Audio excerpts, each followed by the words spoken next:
Hello, everyone, and welcome to Garden Gossip, the home and garden show, with your hosts, Lisa and Nancy, editors of BigBlendMagazine.com.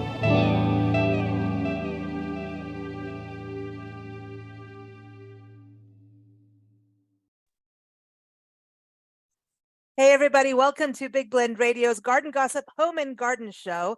And today we're going to talk about disasters and in taking care of your collectibles. As we can see right now, there's wildfires, floodings happening in the West, hurricanes, tornadoes, earthquakes.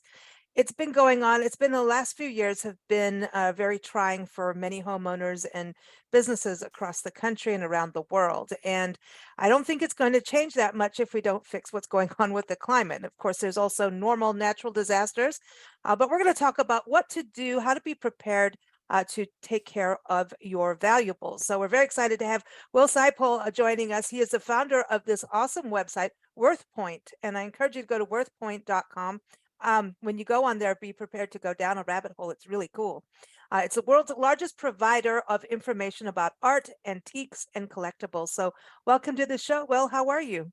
I'm doing great. Thank you very much. Hey, now, do you have any garden gossip for us? What's going on in your neighbor's garden? I love gardening. I don't know if you know that, but I actually get neighborhood complaints sometimes because I grow too many flowers in my front yard. Oh, It's how can anyone complain? That's well, not I right. grow them everywhere. I had them growing out of the grass one year. You know how you naturalize with daffodils Yeah. and things. And so my kids were even embarrassed. We're like that. We're like that too. Gardens are amazing. And speaking about art, that's one thing we should talk of. I had a friend who had an enormous art collection of sculpture. He had his own sculpture garden and very high in value. And in the area that this is in Southern California a few years ago, here come the wildfires. And it's not like, you can get your immediate things and get out, but with a whole sculpture garden, a very prominent garden, and you go in as specially guest as a special events and things, and he really used it to raise money for different nonprofits in the local community. But when the wildfires come, like, what do? You can't just quickly load up your sculptures. That's a big deal. What did he do? Well, What did they do? his area actually was okay, but it was one of those things like, what do you do with things like that? And then you look at the values, and I know you've been through hurricanes, we've been through fires. And then, the worst part is the after part, is trying to go through things. Obviously, if you've lost a loved one, or that's really the worst, but trying to deal with the insurance, and then the arguments start about what values everything is valued at. And that's a mess. So tell us a little bit about how you got into the WorthPoint. I mean, did it come from, was that just something because I know you like to collect, or did it start from going through a disaster yourself? No, my mom was an artist, and she was first generation from the Wales area in Hereford in Wales, Llanfoist. And that she got me really interested in art when I was a young kid. And so she would take me down to art museums in Baltimore and Washington and make day trips of it. And I got to really appreciate art. And that we had some tough times as a kid financially because my dad was also a World War II vet but disabled in Vietnam. Oh, wow. And so I learned about being able to find things at other people's houses, or the rumor has it on the Manassas battlefield and places. Oh, wow. I was always resourceful about finding things and selling them and trying to figure out values and arbitrage. And so fast forward, I have a heavy tech background, but I've always been into history, antiques and things. And at 50, I just got disappointed with the corporate world, and also was intrigued by the arbitrage in eBay coming up and creating marketplaces that you could sell to anybody online around the world. And things all of a sudden became very liquid. So I quit the corporate world and started WorthPoint. And that, it's grown and grown and grown. That obviously it's a good idea But I think it took this hurricane to hit me in the head and focus me as to what the best idea to do with this is, and that's to help the homeowner, which has always been our mission in educating people equally, but and to preserve art and history. But it's really to help the homeowner prepare for things in their life that they're not prepared for. And I live in Cape Coral, and Ian landed there, and that I tended to have a house with a nice water view in the backyard, and that he kind of wiped out my house, but I was lucky everything in there is okay, but the house is just water saturated. And that it really focused me that what would have happened if all that stuff got washed away. And that's something that we can talk about, and Yeah. had been developing a product that could address that. So, but it scared the bejesus out of me because I left Cape Coral. We talk about why sit there in the middle of a big storm coming, although people didn't think it would hit there. You don't know. And so I worried for days what was left, knowing that that's right where my house was.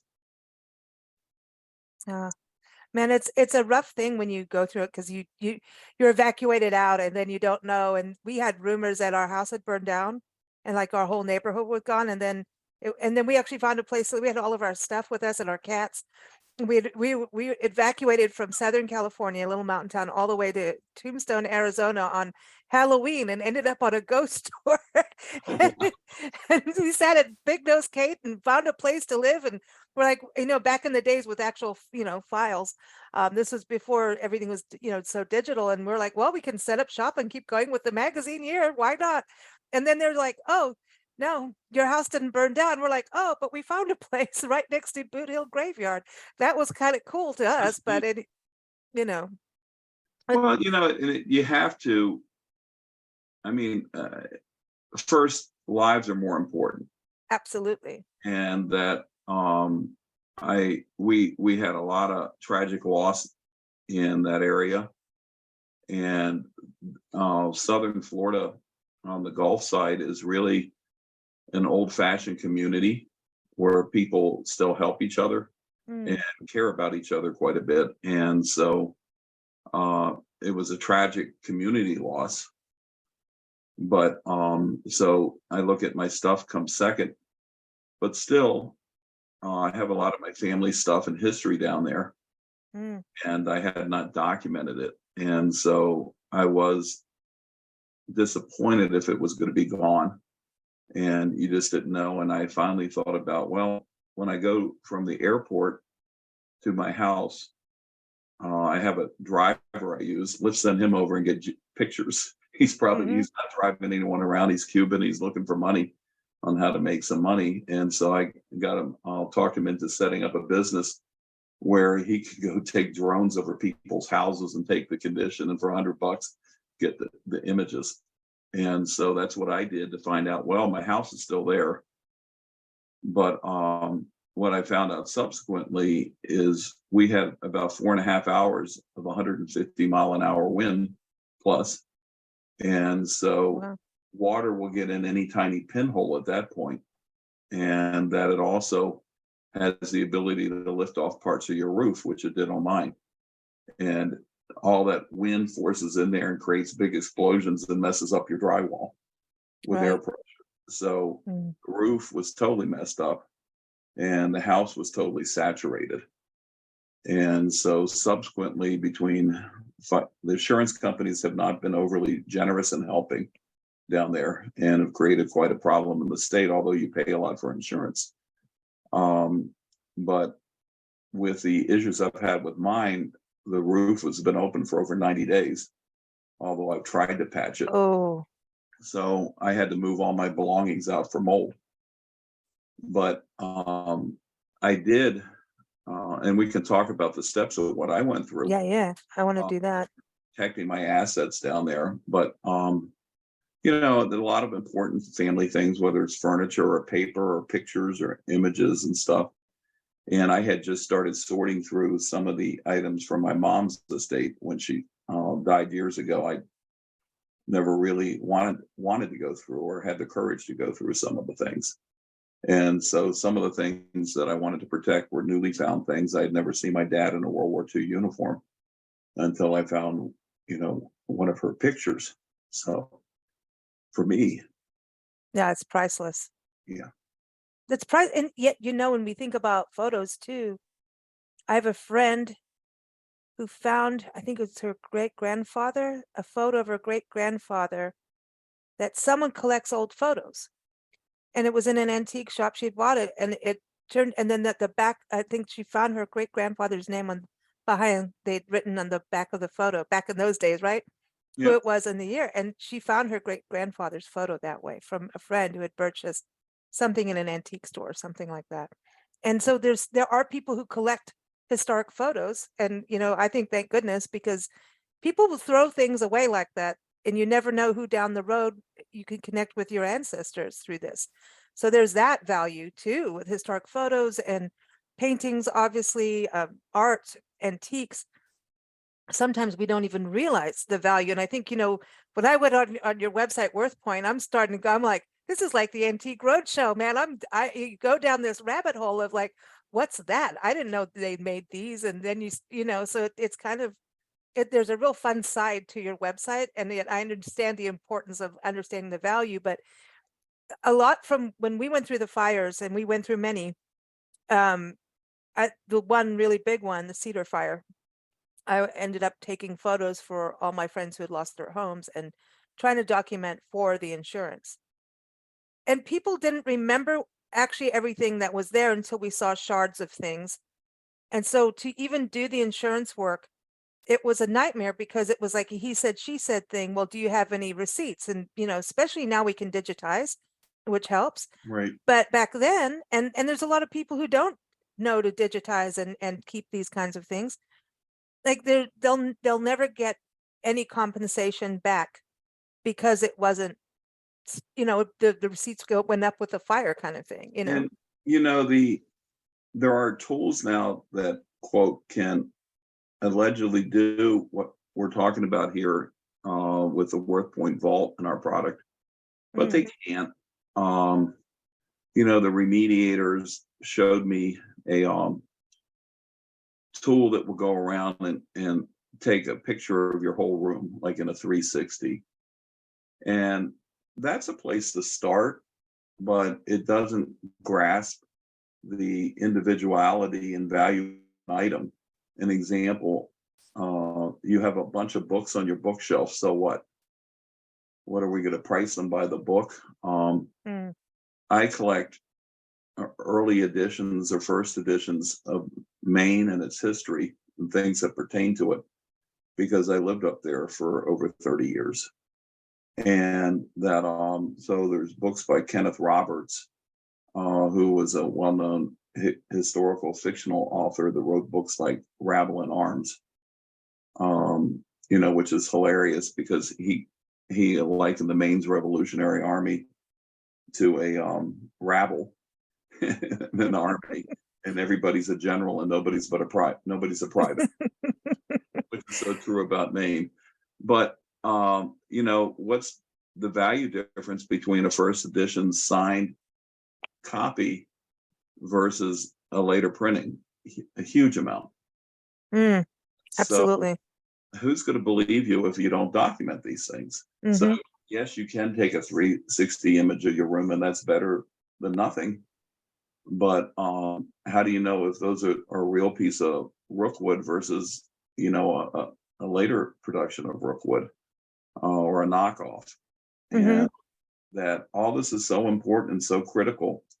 And it's not critical just because of a fire or a natural disaster, but ultimately one day we're all going to die.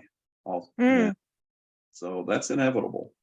And that when I do die, I want to make sure that my family or whoever owns the item next understands the importance of it and what emotion I attach to it or somebody else attached to it. And that sometimes we're lucky by happenstance that people wrote on a photograph or the back of an item.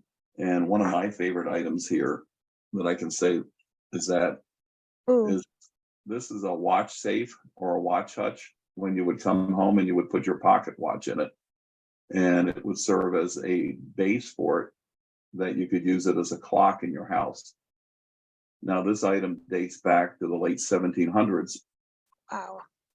and it's in the Hepa white style with the fretwork and represents a small OG bracket clock.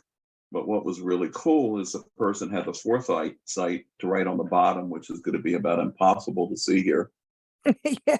But it says, whoops, essentially made by a sailor on the Black Jake. And Wow. that's really intriguing because the Black Jake was a ship that went out of Baltimore into Jamaica, and it was involved in the slave trade. So hence Black Jake. That's And it was wow. converted into a privateer during the Revolutionary War, which was essentially legalized pirating against the British.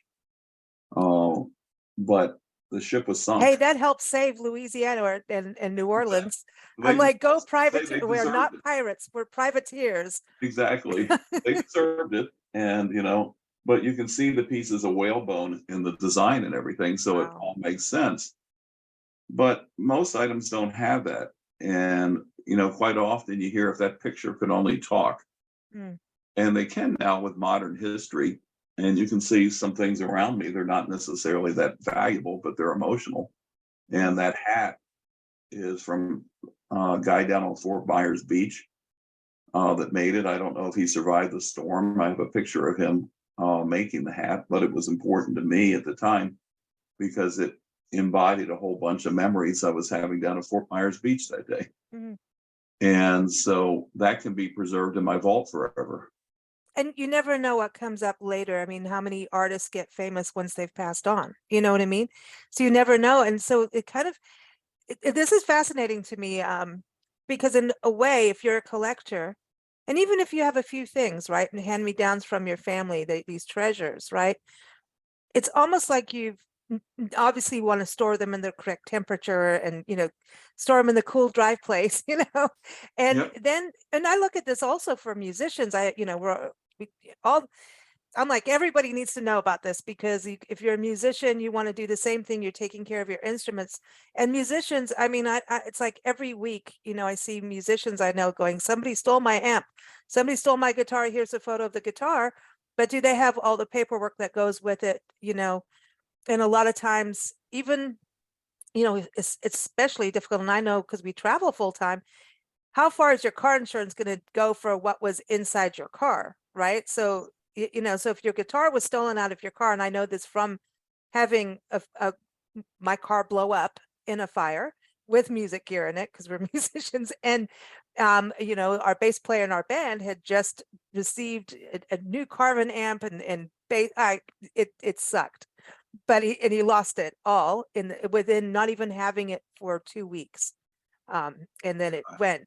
And so luckily his family and him did have the receipt and they could do something, but not really. And the insurance is like, no, we can do the car, but not this. You didn't insure the gear that is in your car. So there's a lesson on that, because robbery is another thing. We talk about natural disasters, but robbery in your home and your car, whatever you put in your car, make sure that that is covered through something else. But I think when I look at all the collectors we know, all the historians, we do a history magazine and all of that, I feel like we should treat them as like if we owned a store. So it's almost like we should have an inventory. And reading your article about this in the tips, you were talking about videoing, photography, but documenting it somehow as though you had a store, make photograph. And the way you were talking about the hat is you never know what that value could be 50 years from now. But you're keeping that man's legacy too alive if you write something. And I think it's meaningful for my kids that all of a sudden they may be interested in something because of the attachment to me, where they wouldn't have been interested in it before. And that you wouldn't believe the amount of things that get thrown away when people pass. WorthPoint is just handling a collection of couture assets for somebody that are the most wonderful clothing you've ever seen from the 70s into about 2010. But there's 1,500 hats alone that this woman paid about $6,000 a piece for. Wow. And she would wear them once. They're from places like Maison de Michel, or Maison de Michel. Chanel bought them. They're Chanel hats. Wow. Suzanne's of Madison Avenue, but there's crazy gowns from the 1970 era. Oh my gosh, that's going to be worth. That's yeah. And they were going to go to the dump. No. Yes. And so we convinced the person to work with us. And nobody was taking them. So we did, and she didn't have to pay to get rid of them. And we are now tidying them up, and we're going to start auctioning them on eBay in 2 weeks. It's going to take us a while. It's about 4,000 items. Wow. And so, but eBay's helping us because all the money's going to the ballet school here in town, the Metropolitan Ballet. Oh, that's fantastic. Yeah, so it saves stuff from the dump. It gets somebody else to enjoy it, and it will create a nice donation for this person for a 501(c)(3). That's fantastic. And Yep. but it's just stuff goes to the dump every day that people are bereaved, they're in a hurry. They may be focusing too much on the value of the property versus what's in it. I mean, I found the first ledger from the Supreme Court in New Jersey was in the colony, was destined for the trash dump in a collector's collection. What? In LA. You are kidding me. No, I was at a flea market and saw some colonial ledgers on the table and started asking the dealer where they came from. And he says, well, there's this estate up the road that this, and I won't say which auction house, had cherry picked. And the relative said, all right, we'll throw everything else in the trash. And Wow. the estate sale dealer nearly flipped out, but they did. And he climbed in the dumpster and got 8 banana boxes full of paper before the trash truck came and took the rest away. But it's just stuff like that happens all the time. So somebody asked me, well, why don't the kids care? And I said, maybe they'd care if we take the time to teach them. What's a mystery? That's the thing. I had friends, gosh, it was right before the .com bust thing, and they were they're just entrepreneurial and curious, and they got so into going to estate sales and, people just yard sales and things like that. And then taking these artifacts and then cleaning them up and reselling them on eBay. They created a whole business, but they were completely addicted to it because they started learning things from around the world. Like, you just think this is a spoon. Oh no, this came from this company. Right. You know what I mean? They ended up becoming quite, the history buffs, but before that they weren't. And so they really got to learn things. And I think that's something even for museums.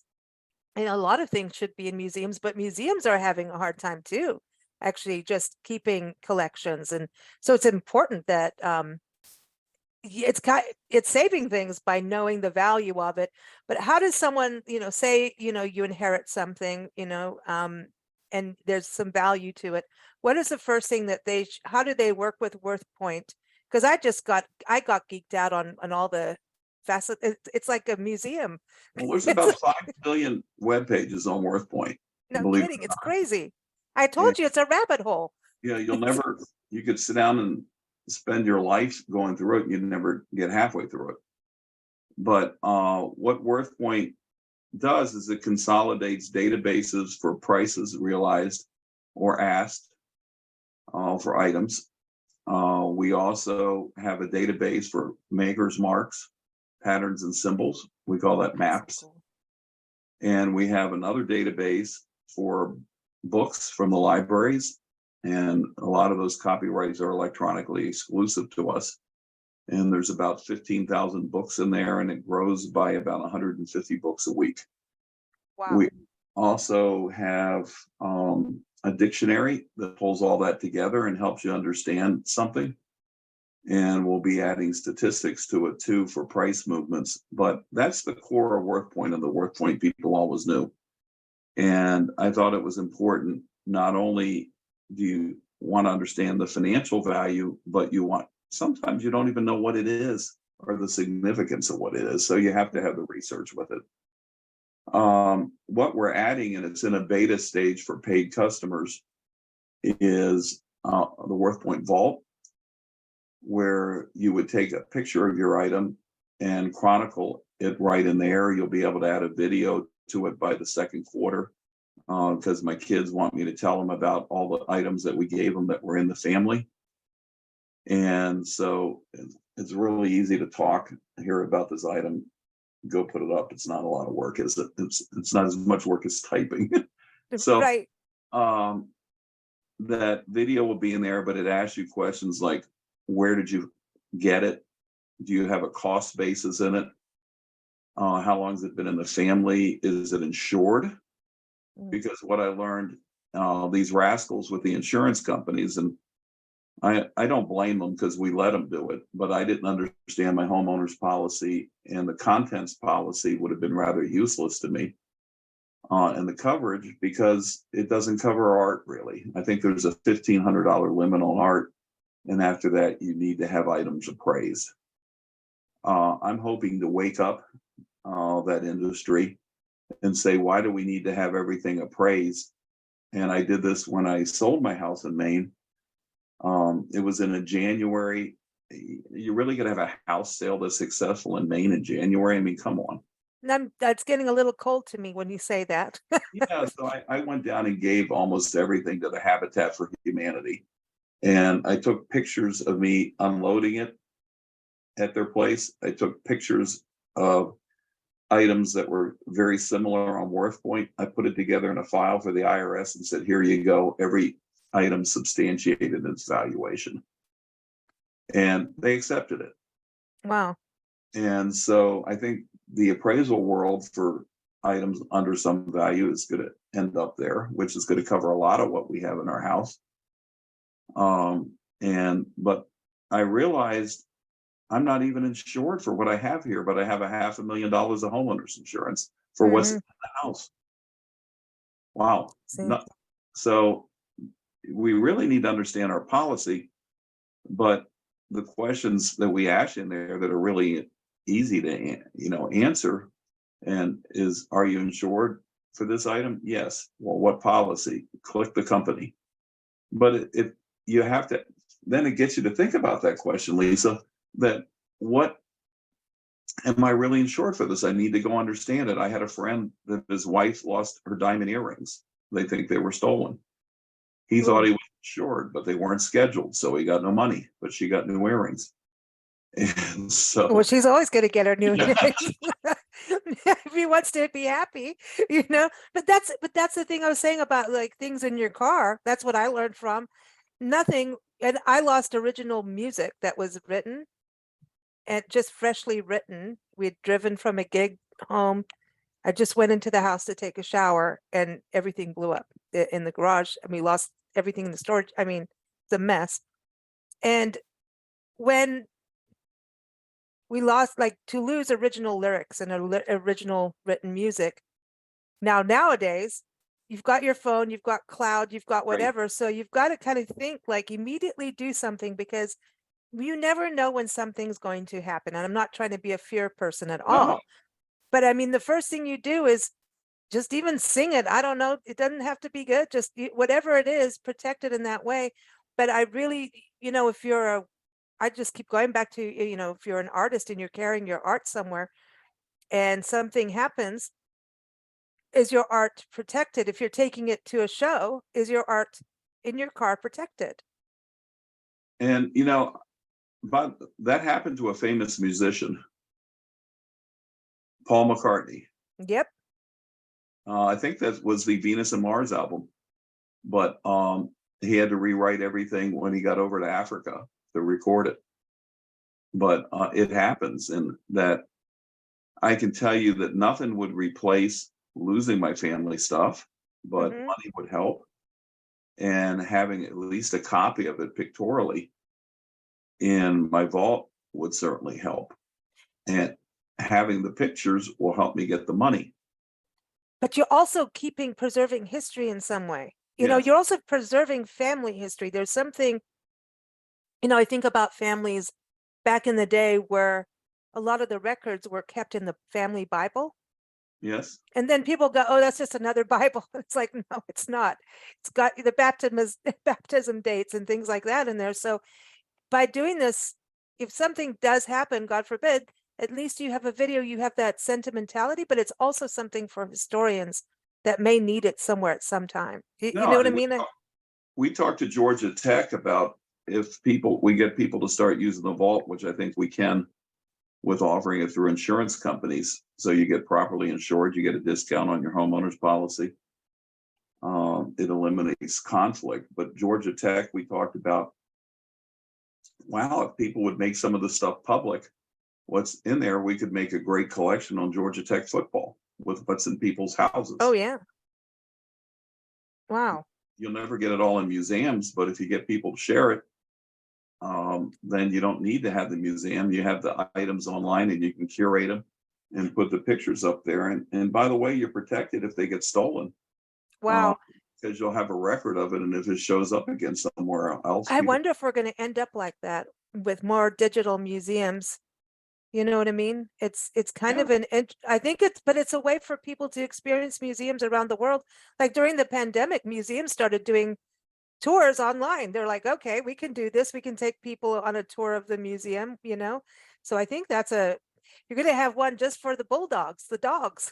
absolutely, we need one down here for those guys. And Mhm. that, I think it's kind of neat because if you think about it, you could make the item available to the public, but anonymously. And Yeah. so, if I wanted to put this clock watch holder from the Black Jake up there, I could make it public and just not tell people whose collection it's out of. Or I can tell them it's out of my collection, whichever I want to do. Mm-hmm. Or contact this person if you want to know more about it. And I can make the contact available privately. There's a lot of things that we can do. That's fascinating because if people are doing like their family history research, I think my head is like, that was the first thing that I saw when I went on WorthPoint. I'm going family history. There's something to this for family history because, you're always doing research and somebody may have something written down. I think it could be used like a tie into ancestry.com or something at the same time. Well, we actually, and you mentioned Roadshow. One of our directors, Kathleen Guzman, is a well-known celebrity on Roadshow, and she's been on there for decades. And so Awesome. she dubbed the product ancestry.com for your stuff. Yeah, it is, but it is part of family history. I mean, if you look Yes. at antiques and how you're saying to document them and possibly insure or not insure, and share or not share, it's a way for communities to say, hey, I have this historic photo, or I have this historic book, or this heirloom that was passed down. I mean, a friend of mine is working on her family history, and he was like a really big wig in Singapore back in the way back when days. Like, and we're going, he could have had gifts from Singapore, but then it will connect to another family and over. It's just crazy, the rabbit hole, which we love. We love them. And so, for me, the love of this is just huge, personally. And when I was in college, I really wanted to be a history major, but I couldn't figure out how to make enough money Yeah. to live the life I wanted to live, which isn't ostentatious, but it's certainly not impoverished. Mm. And that this has allowed me to escape the corporate world where I really didn't always agree with some of the ethical things that boards would get into. And it's allowed me to pursue what I've wanted to all my career. Mm. But I can excel because it really is data intensive and it requires a love of history or art or both. And this is something that people can use worldwide or Yep. just in the States? I wanted to We make sure have on that. customers in about 100 countries and about 300,000 people a day using the site. Oh, man, you've got big servers. It's a massive server bill every month. Yeah, You know, we know about those. and, But it's that's, funny how it's, history's changed, or not history, technology. We used to have our own server farms, and my yeah, God, it was expensive. it's interesting going from, us being a print magazine out of South Africa, where we started when Nancy, my mom, started over there. And I remember working for her, cut and paste, back in you've got to think what it was like. And then going to digital and film and producing our own film, and then coming over here. And now I remember when the internet first came, and she was emailing through, we didn't have high-speed internet at that time, for 3 days, emailing the magazine art to the printer. And now look at it. Now we're all completely online, and you can never reach the amount of people that we have online now, like what we did. Print was limiting, but I still miss those. We have our magazines now. What would the value be of our actual print magazines after all these years? When I think back, it's a legacy of over 30 something years of way That's back when. Well, I have a tough question for you about South Africa. It involves art. Uh-oh. Okay, art. You could do art. Don't ask me politics. It's No, complicated. I'm not. I hate politics, so I try to stay out of them. Why is South Africa have such good skill set in making a bronze? Of bronze? A bronze statue. Huh. I don't know. It's a very artistic country. I look That's what all Nancy, over my the mom, world. is a primarily an artist, but bronze, there's a lot of actual metal work everywhere. You've got to think about that. Statues have always been a big deal. It's like one person, that's it. Everybody gets this. I think when I think back to growing up there was public art. It was parts of history. It's outdoor museums. So I It's think, also and some it's pictures. also there, There are some things I had made there, and we looked all over the world for the best artist, best made stuff, and the cost effectiveness of it. And that there was a friend of mine, and he was a very well-known artist by the name of Stephen Huneck, who lived in the Northeast Kingdom in Vermont. And he had a piece of work in the Louvre. He had one in the Smithsonian. He's well known in the Courier Museum. But he did a lot of work on his art by a dog named Sally. And Stephen is collected by people like Laura Bush collected them, or Schwarzenegger or Soros, and people like that. And Alex Acevedo in New York discovered it. And so Stephen used to make social commentary art, and he fell down the stairs in the studio, went into a coma. They finally, after months, they were going to declare him dead, and his wife brought in the dogs to say goodbye to him, and the dogs brought him out of his coma. So Stephen's work turned to dogs, and he said, after all, dog is God spelled backwards. So listen, dogs rule. Yeah, so he has a picture of a Dalmatian, a piece of art he did of a Dalmatian looking in the mirror, seeing spots, and he's seeing it backwards. So he sees God. I love it. It's cute. So, but Stephen wanted to make bronzes out of some of his carvings. He was a master carver. And so we had life-size dogs cast in bronze in South Africa. Wow. And we went all over the world. And that China, the first question was, how long do you want them to last? Oh my gosh, that's hysterical. That's hysterical. Well, South Africa is really art centric, and a lot of hands-on kind of art. There's the mechanical art. So like if you go to some of the gates are a big deal there. It's kind of like what Bob Dylan kind of work too. Like, I love what he's doing. But It's very much like, and maybe, also having the raw materials there, in your backyard. It's the mining is huge in South Africa. And, you should have asked for diamonds. You would have gotten big ones. But maybe it's the wine. I don't know. They have some of the best wine in the world in South Africa, so, One of but the it is things very that art centric. I could explain that they did well were the Dutch with the airlines, that Hmm. the air freight shipping they had down to the penny. It was reasonable and they had it down to the penny. And I create that there's the Dutch somewhere that you will do this. Hey, listen, it's the Dutch East India Company started the whole shipping thing correctly, Yeah. right? They And did it. They did it. Well, that's so, fascinating about going and getting, because then you have to bring them over. That's like, wow, that's a cost. It's a pretty penny to bring them over, yeah, but it's I not love cheap. that. And No. so, but I got some beautiful castings from there. And then ultimately, Stephen took his own life. And Oh, so all that stopped. I'm sorry. But it, typical artist, right brain, left brain type of thing. And Mm, but he was remarkable, and we did some great work there for a while. mm. But again, it should go in the vault. That's what. Exactly. I love this. I love what you're doing. It is so exciting. Now I know this interview is going to go in our home and garden magazine, but now I think you need to be in the history magazine, you need to be in the art magazine. I'm like sitting here as we're having this, interview. But I think what you're doing, it's really getting to that place where you museums can't be responsible for everything, but we do need these No. museums. We absolutely need them. I have a friend, Victoria Chick. She's an artist on our show every month, and we talk art history, and she is developing, now got a team with her, a fine art museum in Silver City, New Mexico. It's in Southwest New Mexico, and it's an art community. And she's like, you cannot be an art community just sheer number of artists and galleries. We have to have a fine art museum.